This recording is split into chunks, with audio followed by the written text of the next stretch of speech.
Hello, hello, brothers and our beloved sisters. J.A. Rogers here, Mike Side. We are Black Men Declare, and we are here to change the narrative. We have a lot of things going on in the world around us. Oftentimes we see debate and conjecture, and most recently we saw what appears to be a theme taking place with Jason Whitlock, who hangs out at the Blaze. He has continued to criticize Deion Sanders for a number of reasons. And I guess a question that I have that's come to my heart is this an objective, what you would call objective assessment, or another example of one brother getting paid to destroy another? I'll be interested in your comments. Dr. Tell, let's start with you. Well, greetings to you, Dr. Rogers, and greetings to our sisters and brothers of Blackmen Declare. I would say that, one, that everyone has a right to their opinion. It's just like, but everyone doesn't need to share their opinions. The problem that I have with Brother Whitlock is that he is not as hard or not as critical with other non-people of color. So because of his previous actions and because of his comments, I would say that this is a sign of black on black crime, that this is a brother or a so-called black man who is really hating on a brother who is striving to do better and make the college or collegiate sports even better. So I would definitely agree and say that this is as the young people would say, he's a hater, and he's a PhD, a player hating degree. He has a player hating degree. So I agree, and I pray that he will change his ways. As always, blessings to you all. Greetings, my brothers, this evening. The Blackmen Declare. Ben Banneker here. I agree with you, William Tell, because I heard nothing but jealousy, hate, or envy. And his 2 minutes of fame, he's found something to voice an opinion and be noted for that. But I'm not particularly in favor of hearing Jason Whitlock, but I viewed it pretty much as this hate references, hate relationships, envy more than anything else, because he's found a way to voice an opinion. He may be getting paid. I don't know. But Deion, in my opinion, hasn't done anything wrong with respect to what he's doing at Colorado, University of Colorado, or his image at prime time. I say that in love, peace, and justice. Peace, brothers. Good to be on this episode of Black Men Declare, for my brothers in this fight for truth, freedom, justice, and equality. Man, it's a heavy one to start this show out talking about Deion, Jason Whitlock. I just be straight up that I never was a Jason Whitlock fan. Never been a Jason Whitlock fan. I think his take sometimes on black people and our challenges in the sports world and politics is sometimes I just question, who's paying him. I am a Deion Sanders fan. I am a fan of his as far as it relates to sports. Nothing else. It's sports and how he handles his children. However, saying that, I'm going to read some things that Jason said real quick. I'm trying to. He talked about Deion and his post. He said, because we have our racial idolatry lenses on, we don't care about Travis Hunter. We don't care about what's best for Travis Hunter. All we care about is Deion primetime because we are groupies for Deion, and we don't care who gets exploited in the name of Deion. He goes on further and talks about him stat padding for his son and the things that he has done to benefit his son. I'm just going to be straight up honest. And as I said before, I'm not a Jason Whitlock fan. However, if we sit back and we look and we are fair, if this was coming from another person besides Jason Whitlock, we probably would pay closer attention to it.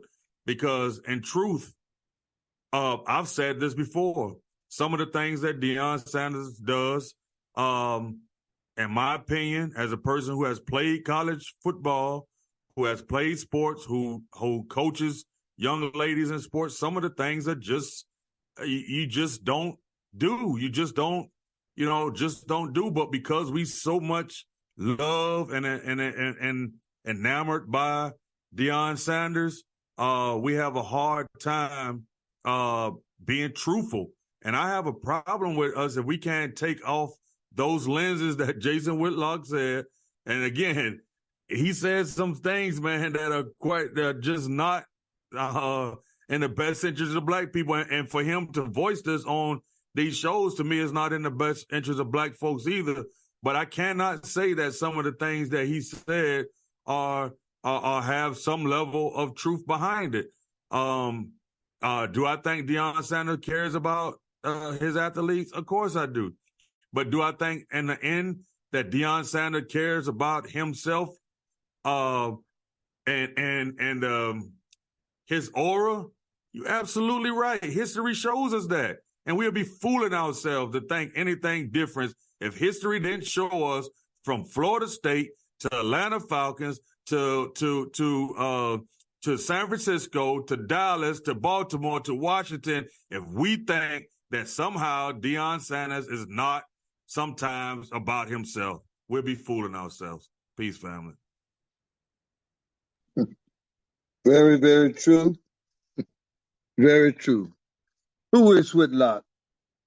Well, Whitlock was an all-state offensive lineman in high school in Indianapolis, played football at Ball State, lettering as an offensive tackle in both 1987 and 1988, graduated from Ball State in 1990 with a journalism degree.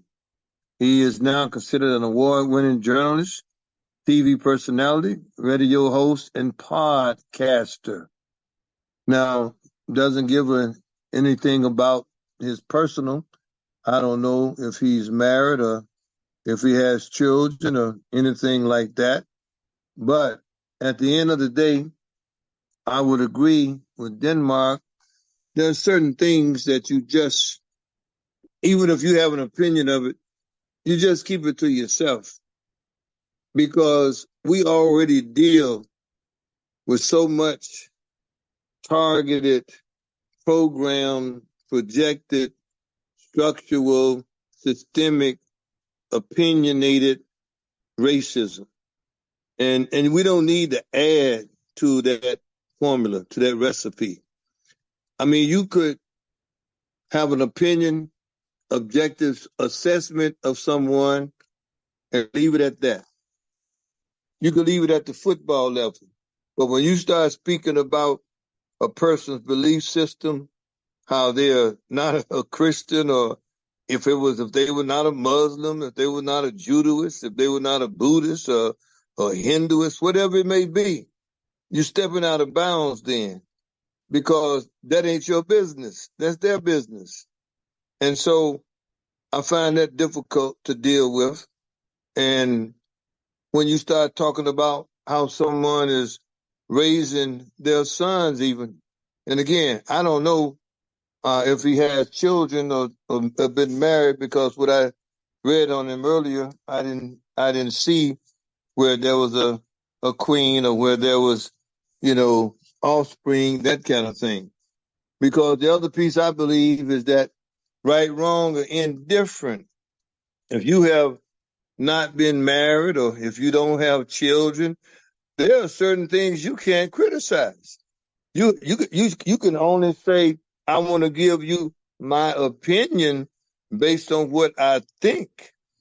But if you have no real life credibility or real experience, then you can't, how you going to tell somebody how to raise their children or what their level of belief is in a religious affiliation? That's over the board to me, over the line, as they would say, because now you're getting into a personal situation. If Jason will leave his things on things like how much is the swagger of Deion helping Colorado and the players on the team, well, you leave it on the football band, you leave it there. But when you start becoming personal, that becomes a problem for me, especially again, if you yourself have not walked in those shoes. So I just put that out there as a barometer, as a measurement for me, is to what did this person bring to the conversation or to the table from a standpoint of their personal experience. And then once they have that level of credibility, then they can come in and they have the freedom to give their real life experience perspective. Otherwise, they're just speaking from a rhetorical, perhaps unrealistic perspective. Now, I want to give brother Denmark may be more familiar with him than you all, since of course he played college ball like yours truly played college ball. But Denmark, anything I missed or we missed on this Jason Whitlock dude? No, I think we summed it up. Jason Whitlock probably is not the best messenger to talk about anybody, and his critique on black men especially hasn't been too good. I think that in the black community, we have become so enamored with celebrityism that sometimes when people criticize our celebrities, we have a tendency to go overboard in protecting them and not sometimes sitting back and seeing if what said person has said may have some validity to it. I thank God for the past 15 to 18 years that I have become less of a celebrity worshiper and beginning to see them for who they are. But that doesn't mean that I'm going to just come on a microphone and blast them every time I get a chance. Sometimes we have to look at the chessboard and see that there's a bigger play out there, and sometimes celebrities are low-hanging fruit. All right. And I also got word from one of our listeners that Jason Whitlock is not married. So he really overboard now. He's not even married. So again, we have to be careful on that situation. Denmark, I'm gonna come back and hit you with this one up first too. The Las Vegas Aces, man, they won their back-to-back championship the other day. And, they appear to be a young team, second-year coach, winning back-to-back, MVP from last year's regular season, and then the MVP from last year's championship and this year, both from Las Vegas. And they seem to be young. I mean, is it possible, do you think, we could be looking at a repeat? I mean, is there a dynasty flowing here if they can keep these young ladies together? What do you think about that? Brother. Oh, man, you're talking about my favorite team, who I've seen every year in August. I've seen a game or two every year since their inception. in Las Vegas. I've been fortunate to see them every August play, and I'm telling you, I love that organization. It's just funny. Like the son of Al Davis is the one who's bringing championship to Las Vegas. It's just something to think about. That then he hires the woman GM. He hires a woman, Becky Hammond, who are running the ship as the coach. And I have to say, man, I'm very impressed with the way Becky Hammond deal with team first basketball. I'm very impressed with her. I'm mostly impressed with the way that A'ja Wilson has led the team as far as being the leader and bringing along the Jackie Youngs, allowing Kelsey Plum to flow, allowing Chelsea Gray to come in, give the team a spark and be that point guard leader. She even accepted Candace Parker, even though Candace didn't play as much this year. But I think in order for them to three-peat, maybe four-peat, they need to add one or two more younger pieces. I hate that they let Hamby go, let her go to Los Angeles Sparks this year after she had her second child.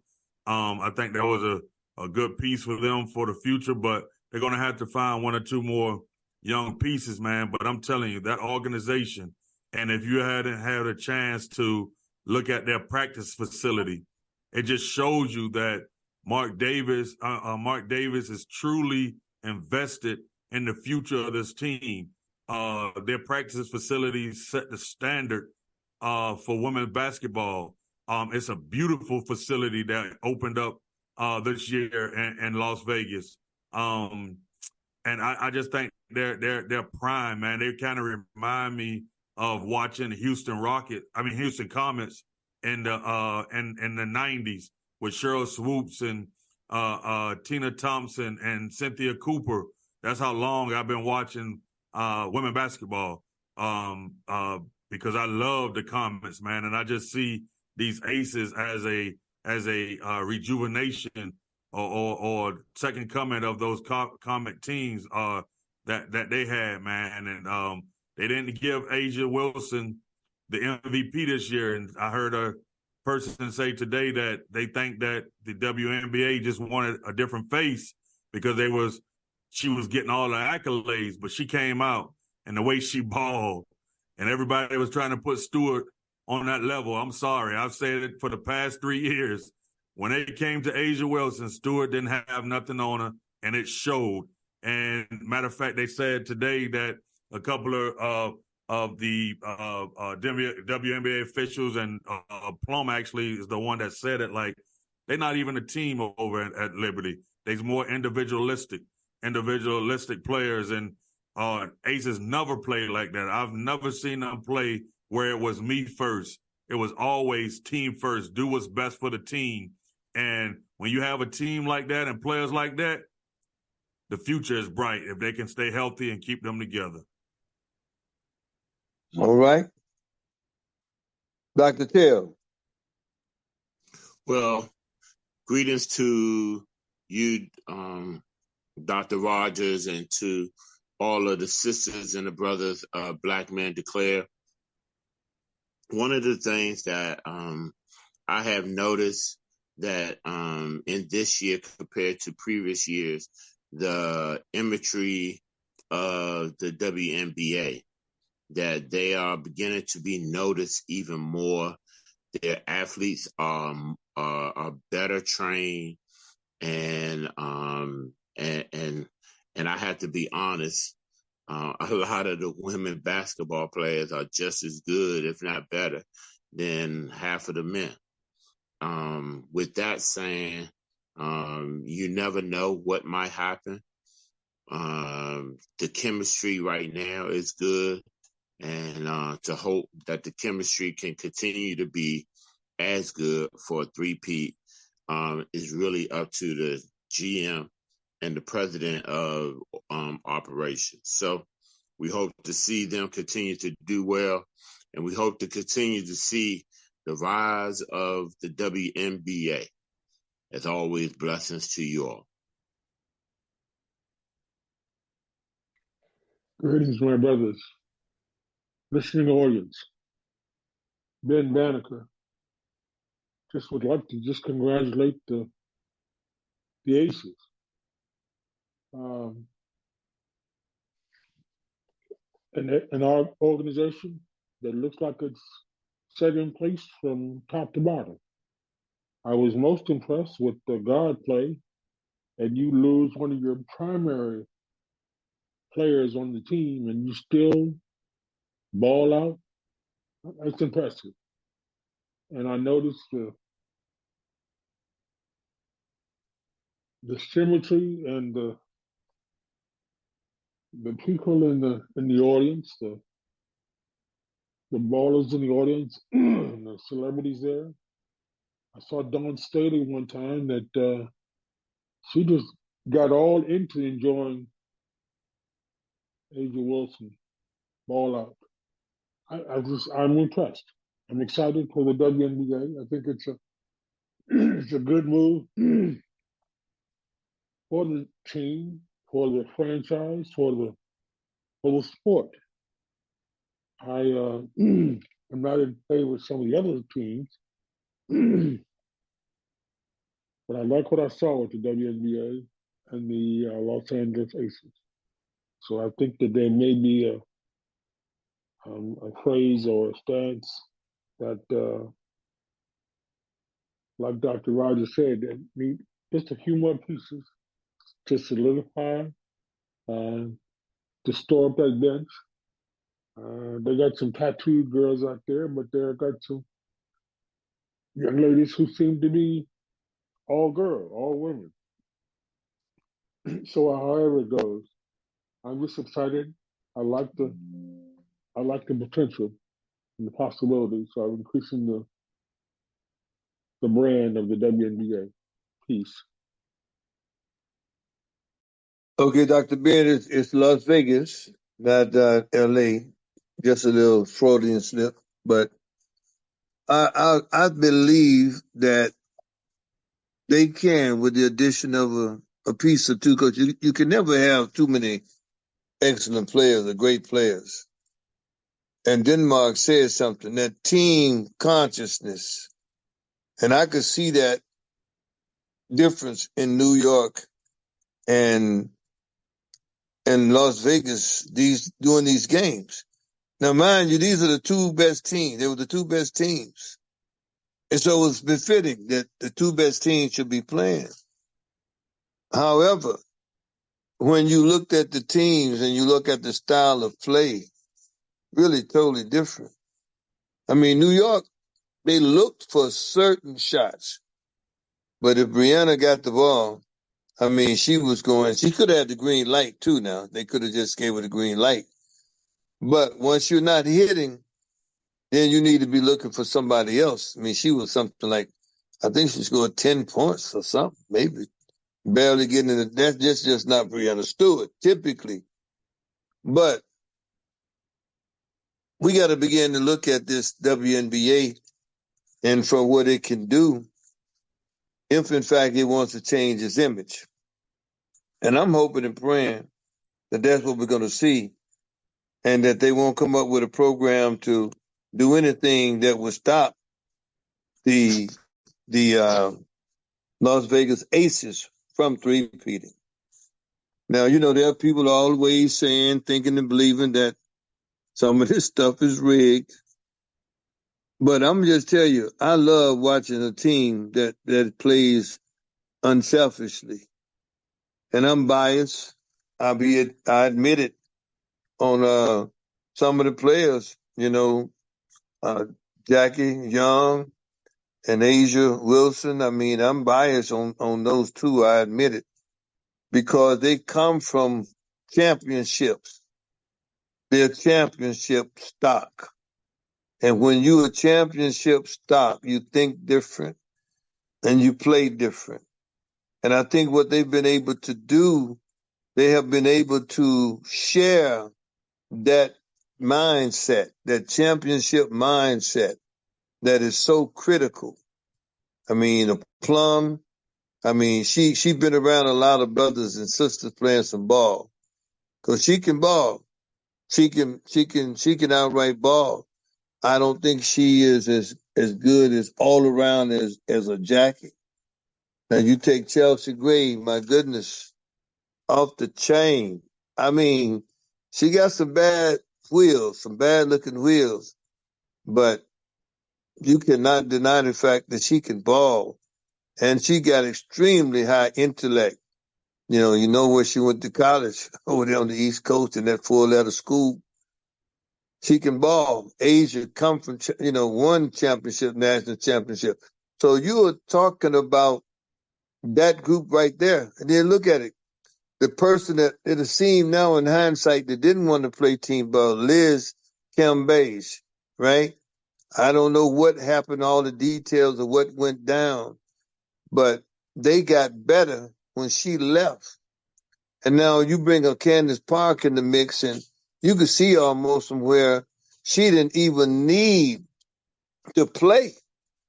I mean, just the mere fact that she was there, the fact that she too has won a championship, makes it easy for them to have dialogue, because now you done brought in somebody that's got a championship and know what championships is all about.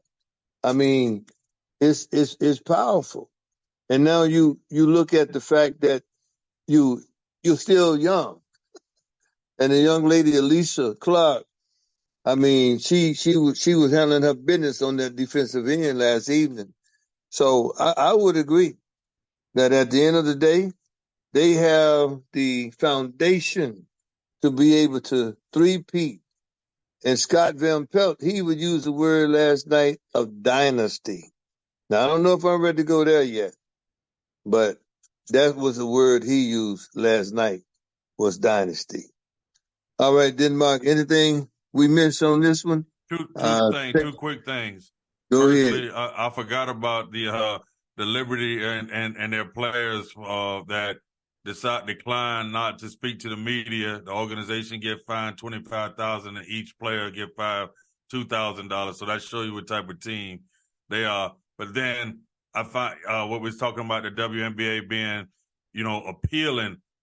Greg Popovich said he had a game last night with the Spurs, and he said he contemplated getting ejected so he can go watch the game, the WNBA game, and celebrate Hammond. And we all know that Hammond was a coach up under him at one point as well. So Yeah, that that's just right. shows I you the forgot, I interest forgot to is. mention that. You're right. Yes. Yep, you're right. That would have been too cool, man. That would have been cool. Well, brothers, I tell you, at the end of the day, when you look at what's taking place, the only other piece that we got to hope that they get together is that lifestyle issue. They got to get that lifestyle issue together, okay? I mean, because we know that the healthcare industry is all excited about that kind of situation, right? The kind of situation where you got people want to change who they are from where they came from and all of that kind of stuff. And yet it's still our black people, still many of our black people don't have basic insurance. Some folks got enough money to get, all kind of treatments and cut all kind of body parts here, there, that kind of way. And, we still, proportionately have less, health care than the society at large. So we want to ask this question. Is the healthcare system aimed to oppose our people? I mean, is it set up so that, quite honestly, we fail or we may fail? What's your thoughts on that? And we'll start with Denmark on that. What's your thoughts, Denmark? Brother, yes. So I was scrolling and listening. I was scrolling on Joanne Reed's Instagram, and she posted a video of this doctor who talked about a book called Race, Traits, and Tendencies of the American Negro, written in 1896 by Frederick Hoffman. And what he talked about in the book is that if you not allow blacks to gain access to health care within 2 to 3 generations, blacks would die out if you prevent them from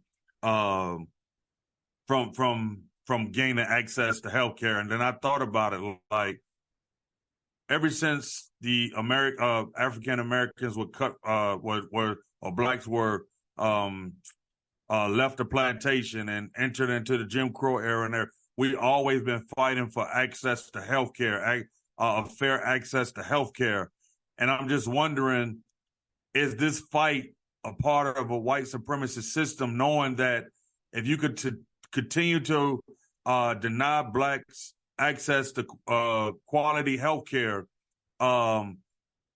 even though Hoffman said 2 or 3 generations, but knowing how white supremacy works, we're talking about few more generations not allowing us to have that health care and have the access to quality health care. And we see that black men, black women, we're leading in every categories as it relates to health in America.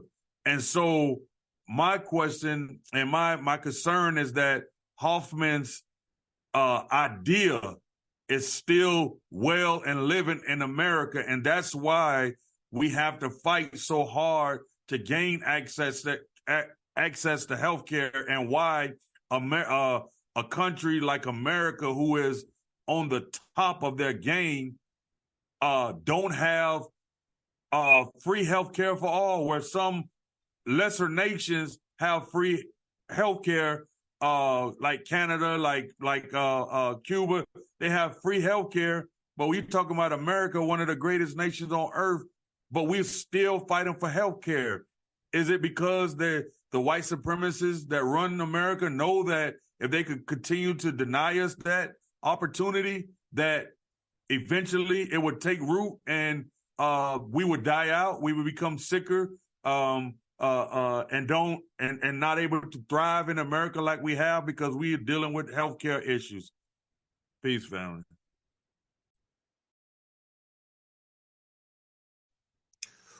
Well, greetings to the sisters and brothers of Blackmen Declare. This is William Tell.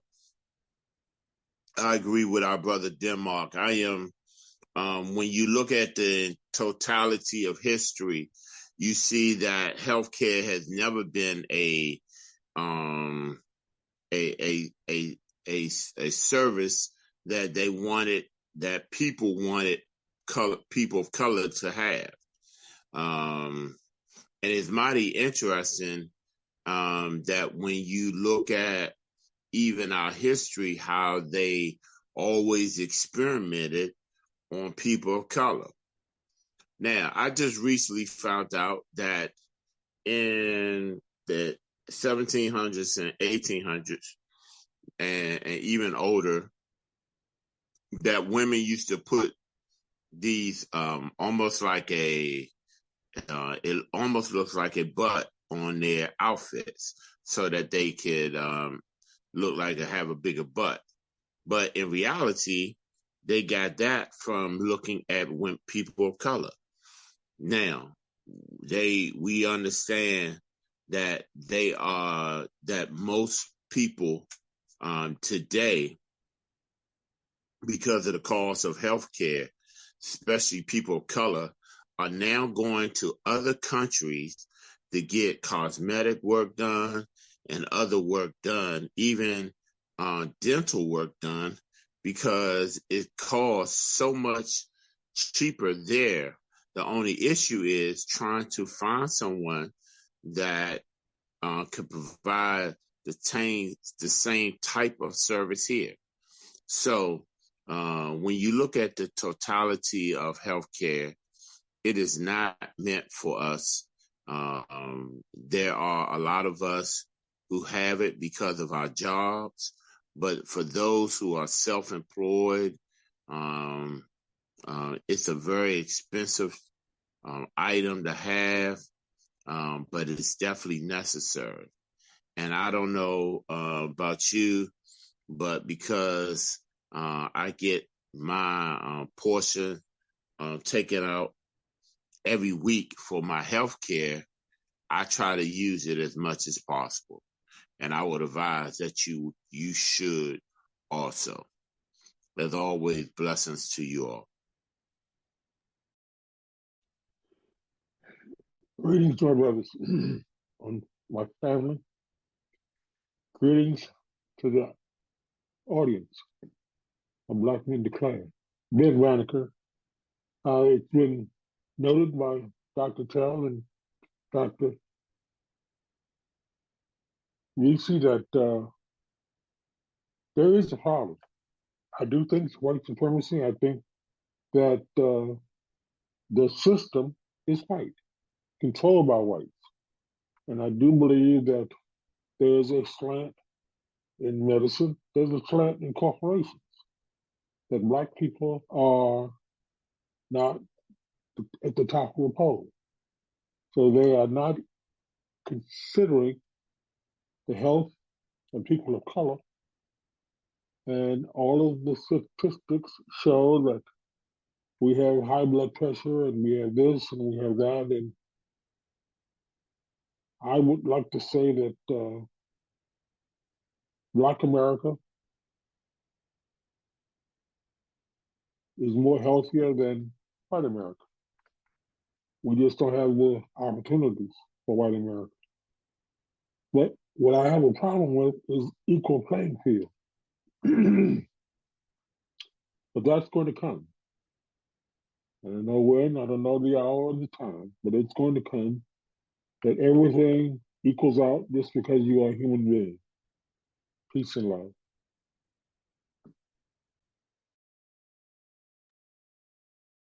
Well, I'll tell you, this is one that's very interesting, but I know in my spirit that it's a reality because it follows the same pattern as a philosophical pattern of the Eurocentric model in general, which is extract as much value as you can from that black man.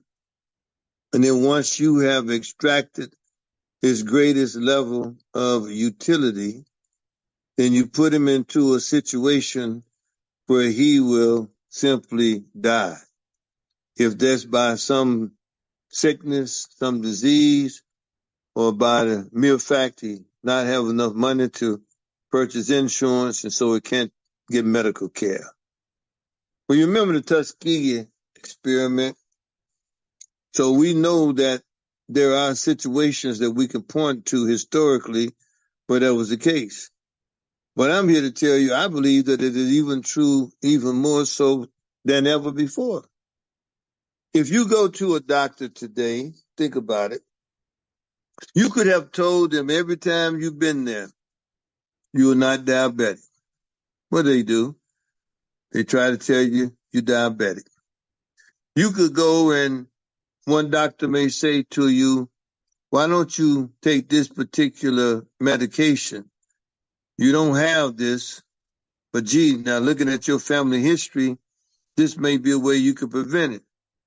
So you go and take the smallest dosage of that, not realizing that now, wherever you go from then on, they're going to be saying, oh, so you are whatever that medication is supposed to be.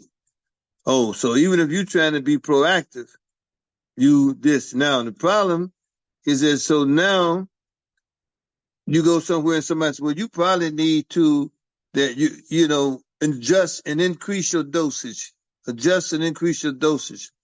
And after a while, something that you may have been doing innocently to protect yourself, it becomes something that could take you out of here.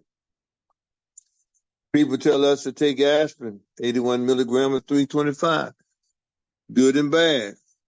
But medically, the psychological piece combined with our mistrust definitely is a problem.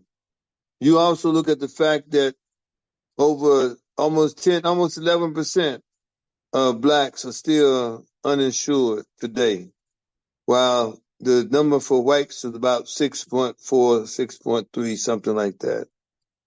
The only other groups that are underinsured are those immigrants that's coming to the country, and that's at about 22%, something like that, if I remember. So I do believe structurally, systemically, historically, that's why back in the day, you may remember, some of you all may remember, some of you may not. They had hospitals that they called charity hospitals.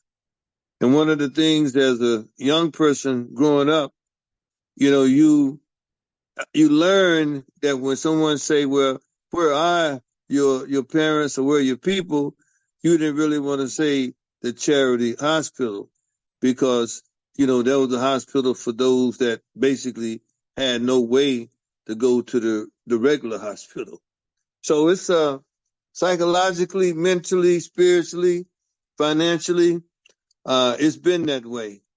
And I know I have experienced death in my family where not only, how would I say, I want to be careful, where I think, feel, and believe that it was a negligence of the medical profession that led to the death of my parents. I believe that strongly.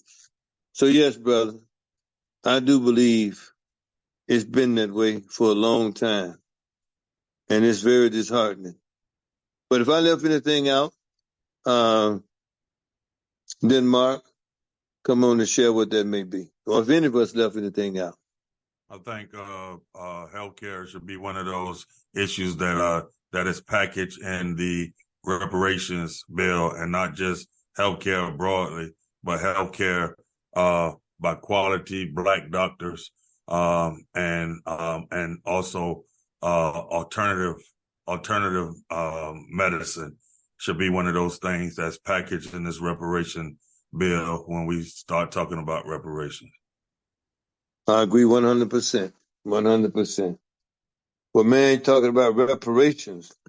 Wow. We may want to shorten that to preparations. I mean, we all have heard some of the saga of what's going on with Jada and Will Smith.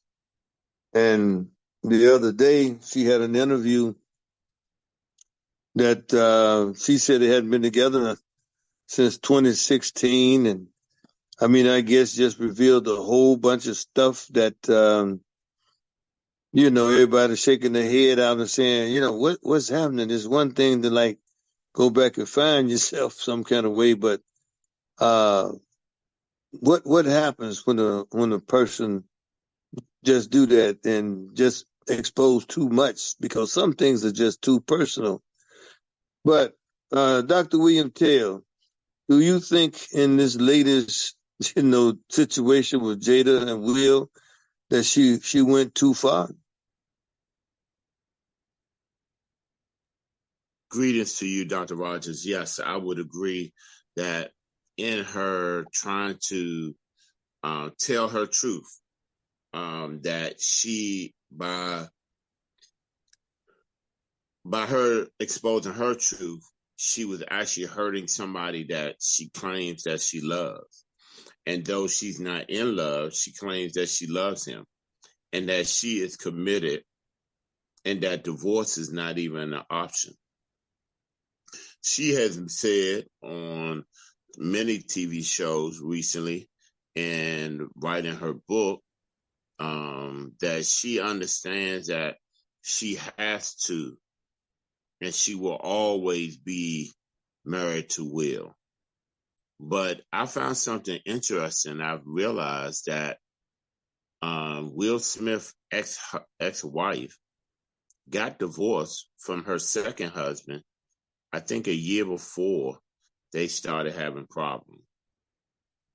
Now, I'm not trying to insinuate anything, but what I am stating the facts is that there seems to be some correlation because, he is still very good friends. That's his oldest son, Trey's mother. I believe her name is Sherry or Cherie, and that he's very close to her. but I have a heartache when I know that somebody is sharing their truth, but it is causing pain for somebody else. I don't think that it has to be that way. But if this is what she feels she needs to do to be whole, then go ahead. But just understand, when you break the trust of a man that you claim that you love and that loves you, once you have broken that place of trust, it's very hard to come back and be in a loving relationship or a trusting relationship. As always, blessings to you all. Greetings, my brothers. This panel. I found this, Ben Danica, as I'm beginning to hear the conversation about two ships going in different directions right now. What's what behind the scenes are, what secrets are or can there be for the family should be private, personal, not intent to, as you say, harm another or get one up on the other one. This discussion, or the discussion that the Smiths have had, is personal. What I would like to imply that this country has taken a turn for the worse over the last 20 years, that we have no more secrets. We have no more integrity. We have no more honesty. And definitely we're lacking respect for one another. So with the Smith saga, one to either sell books or memoirs, or one to keep your nose clean or keep things straight, I am appalled at the conversation. There's too much information. I don't want to hear about your family. I don't want to hear about your dirt. And as we said before, and as I'll bring up, if you're in the closet, don't show up and share all your information because you're in the closet. But if you want to come out of the closet and kick the door in, kick the door out, do that. But please keep that stuff personal. The world does not need to hear the intimacies of mankind. I share in the peace. It's amazing. Here we are, early in the episode, we talked about celebrities and our need to start worshiping celebrities. Will and Jada, I actually respect both of them, to be truthful. I respect both of them. And probably about 12 years, maybe somewhere between 12 to 15 years ago, I met a brother, and I'm not going to say his name. I met a brother, and he was telling me about Will and Jada, open marriage, that whole thing, and at the time, I brushed it off and laughed because everything he was telling me was funny. Some of the things he was saying, it was funny. Like, man, this brother, man. And he told me some other stories that as some celebrities, and as I continued to get older and time passed, seems like everything that brother told me during that time has been real. And so when I first started hearing Jada talk about some of this stuff, I just shook my head and laughed because I'm like, this brother knew something that back then, and what he told me and what he ran against was maybe 100% truth. Now, saying that, seems like, the more we talk, the more Instagram, we're in a crisis right now where wars are happening around us, and Jada Pinkett and her book sales has been trending, and she's probably going to hit #1. And the money continues to roll into the Smith family. And I know recently he posted a caption like, I could sleep anywhere, and basically saying that I'm at peace, and him and Will and Jada and him are just laughing. And then there was another statement that he made that he commended her for telling her story, so as we talk, and we say this, and I'm a traditional moralist. I believe you're supposed to keep some of that stuff secret, and talk amongst each other, or talk to a counselor and stuff. But they're movie stars. And what they're doing is putting it out for the movies. Putting it out for the fans. And we're talking about it here right now. And their stocks continue to rise. So, glory be to God.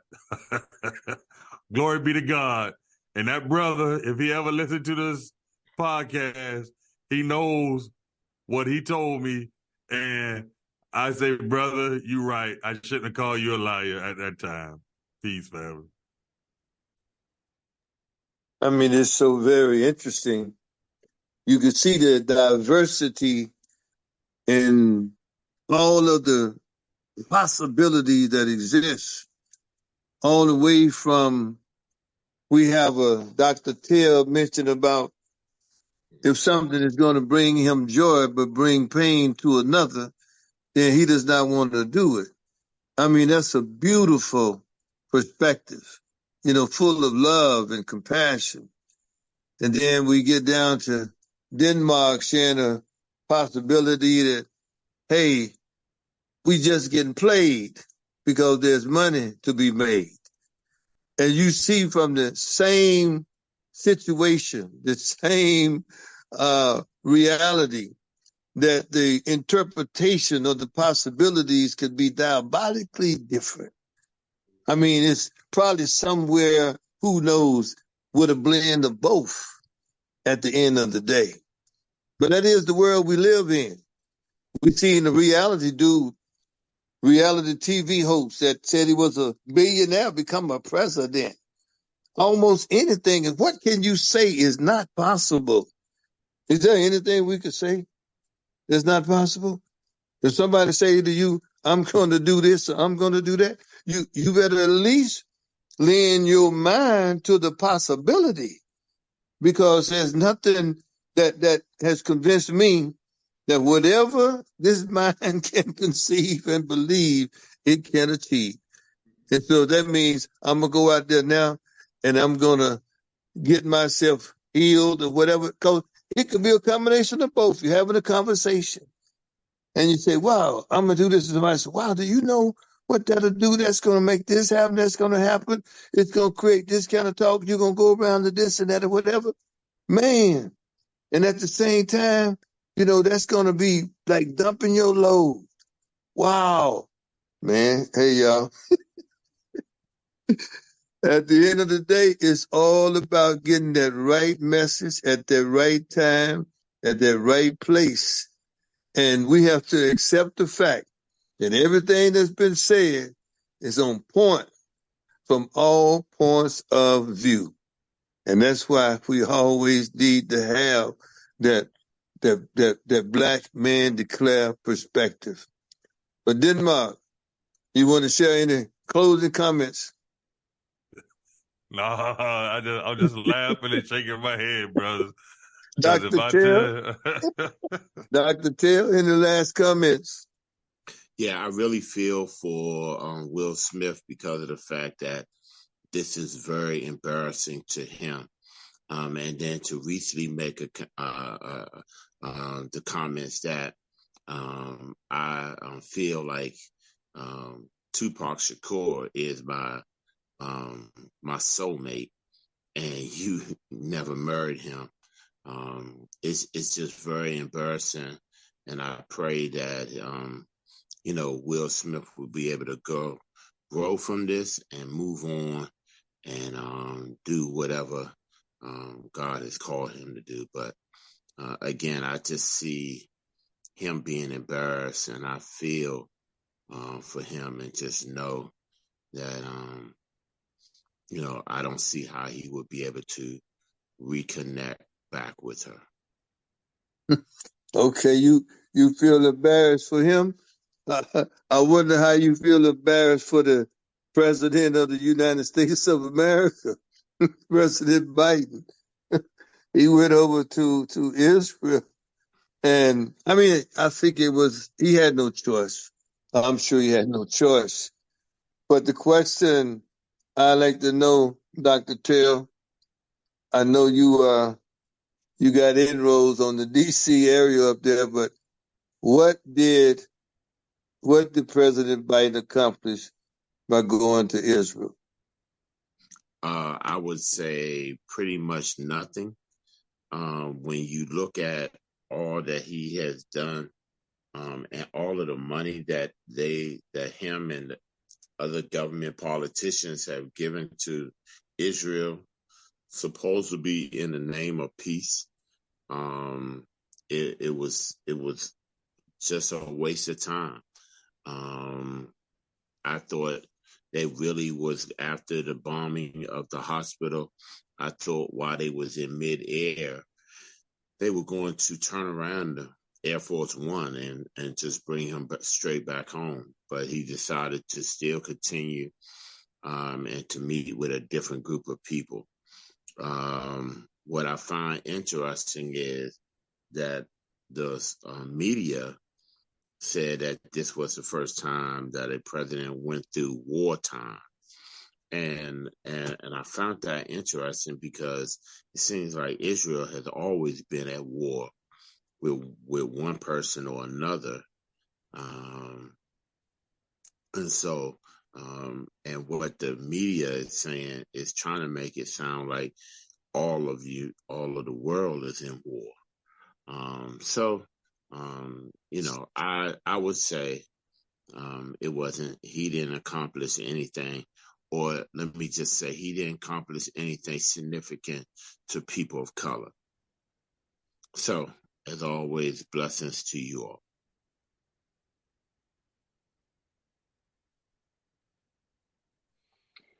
This is Ben Radical here. Will only just say one comment, and that is we're being played. I can't say that the trip was necessary or there was any fruitful discussions that couldn't have been made on the telephone or whatever the skiff best to have. We're being played. Now the United States is,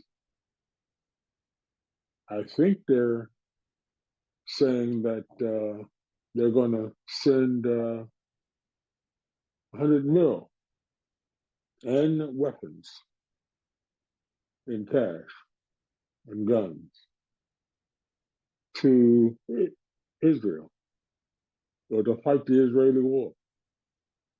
So now we're going to fight and dispense monies to two wars, Ukraine and Israel.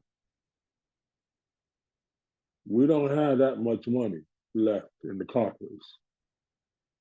So how they're doing this stuff, I looked up my calculations and talked to my tax people, and somebody saw the story. But the proof is in the pudding. We've got 60 days from now to know where we stand. But I'll just add to a point that our supply chain is broken. We are having trouble supplying the needs of the United States. But one thing the United States does have is guns. I share in love. Peace. I'm not sure what Sleepy Joe trying to accomplish. Sleepy Joe, so a few clips resurfaced of him in his early days and a few years ago, where he actually said that he's a Zionist. He actually said that if there was not an Israel, we would have to create it. He's letting you know that that whatever Israel's agenda is, he's lock, step, and barrel behind them. He throw a few billion at Israel, hoping that Congress would pass that, and throw a few more billion at Ukraine. America's whole thing is they don't want the Middle East powers to come together and dominate that area. So that's their interest, protecting that area. Israel is their interest. And they don't want Putin to win. So they're going to throw money at that. He's looking at these interests, and it's like a nightmare. And I'm hoping that Americans wake up and realize, like, America's grip on the world is loosening. It's like they got grease on their hands right now, and they are fighting to try to strive off these other countries, push them off, and as long as they can, they're trying to push these other countries off, but their grip on the world is loosening. And we Black Americans, we better beware. Don't tie yourself to a system or a idea that is dying. You better be looking for something else, or you better be looking for God. Peace. Yeah, that's a good look there, looking for the Father. I mean, I think that the president accomplished something. What he accomplished was the fact that he would indeed try to go do something that couldn't be done, but by virtue of making the effort, that it might yield him some favorable publicity and get the voting, his perspective, his favorable hold up as we get ready to roll into 2024. I believe he also proved that he is just like everybody else. He over there and he gets in the ring of the Israelis. You know, he's over there with Netanyahu saying, yeah, everything is good, what you need doing. And you see him embracing and all of that. But now what did he do for America or for us? Hard pressed to identify any such thing.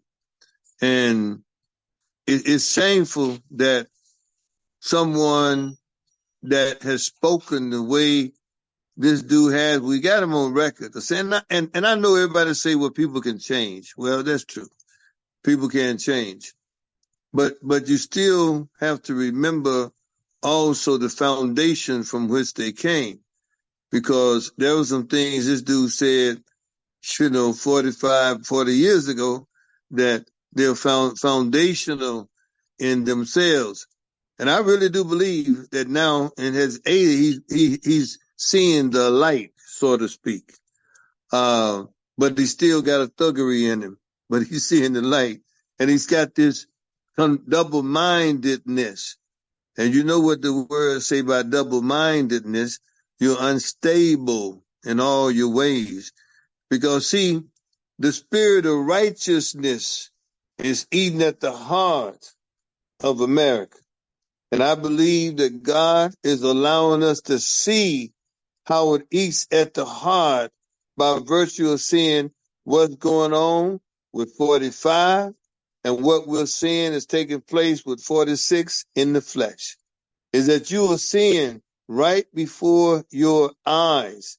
Their deterioration is a physical manifestation of the spirit of the United States that is falling, that is on that slippery slope, and it's far beyond the point of return from the diminishing returns. So it's a very, very challenging time. And I think President Biden, he validated and proved that so. his weak answers on the plane, he was just not impressive.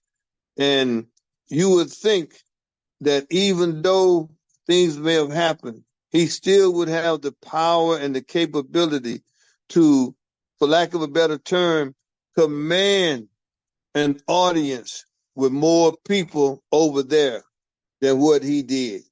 I mean, you would think that if you're supposed to have the power, and this is following up what Denmark is saying, you didn't have the power to say, hey, no, regardless of that, y'all need to chill. We need to come together. I need to have a conversation.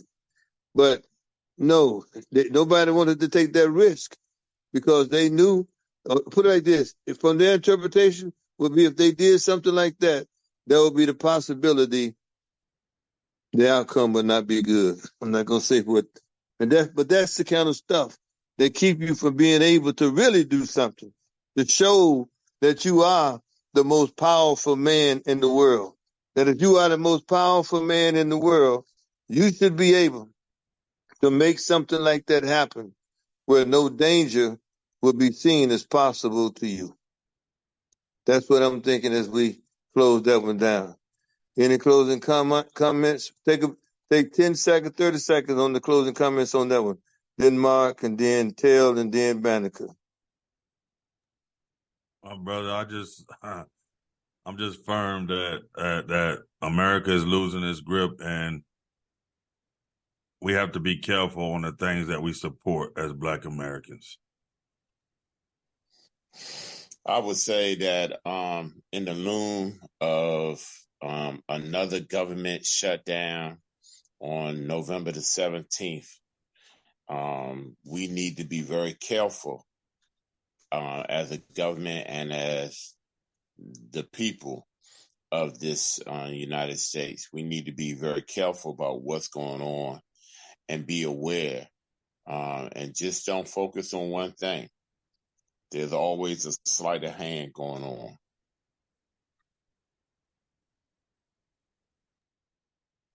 Amen. I think everything has been said, and Monica here just confirming what has been brought forth. We are All being right. played. Well, okay. Well, brothers, I know I've enjoyed it. I hope you've enjoyed it, this session.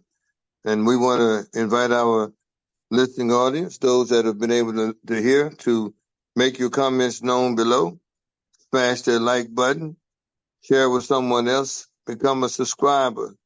But by all means, hit the notification button. You'll know when we're on the next time. This is William Tell, Benjamin Banneker, Denmark VC. Dr. Du Bois was not here tonight, and J.A. Rogers. We ask you to go out, spread the narrative, change the narrative, and always do it in peace and love. Mike Side.